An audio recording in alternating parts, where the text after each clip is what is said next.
You take off your shoes, everyone goes quiet.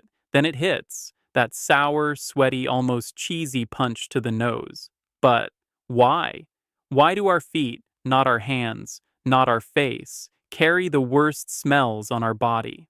Let's walk into the science, the sweat, and the surprising truth behind smelly feet. And what would happen if we couldn't smell them at all? Here's the first myth to destroy. Sweat doesn't smell. It's just salt and water. But your feet? They're home to 250,000 sweat glands each, more than any other body part. That sweat gets trapped in your socks and shoes, creating the perfect damp, warm, low oxygen environment. Enter bacteria, especially Brevibacterium linens. Fun fact, this same bacteria is used in the production of Limburger cheese. That's right. Your feet smell like cheese because they're fermenting like cheese. Your feet aren't dirty. They're just busy. At any given moment, hundreds of species of bacteria live on your skin. Most are harmless. But when sweat breaks down, it feeds microbes that release volatile organic compounds, VOCs. These VOCs are behind the smells we recognize as sour, musty, pungent, or downright cheesy. One study found that the average foot produces half a pint of sweat per day. In closed shoes, that's a microbial paradise. In some people, foot odor becomes a condition, bromodosis. It's not about being gross. It's often caused by overactive sweat glands and poor ventilation, and the consequences can go beyond social embarrassment.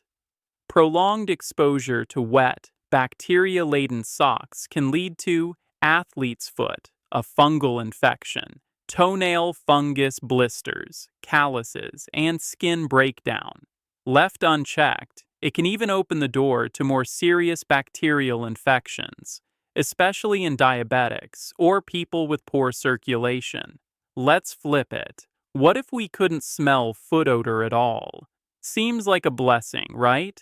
But our sense of smell is a survival tool. Bad smells are warning signs. Foot odor might signal infection, skin damage, or even poor hygiene in extreme environments like the military or space missions.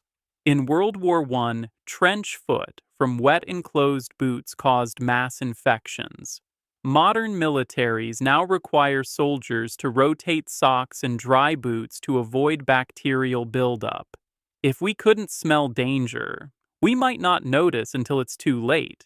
So can we stop the smell? Solutions include antibacterial soap, foot powders with zinc oxide, moisture-wicking socks, breathable footwear. But even deodorants and antiperspirants for feet only go so far, because the real key is airflow. Studies show that barefoot cultures, or people who wear open sandals year-round, report far less foot odor. Your feet aren't the enemy. They're just trapped in a humid prison. So, why do our feet smell? Because evolution didn't expect you to wear rubber-soled shoes all day. Because bacteria like Brevibacterium have excellent taste in both feet and cheese. And because sometimes the body's weirdest habits are trying to tell you something. So next time you take your shoes off and clear a room, don't be ashamed. You're not disgusting. You're just microbiologically interesting.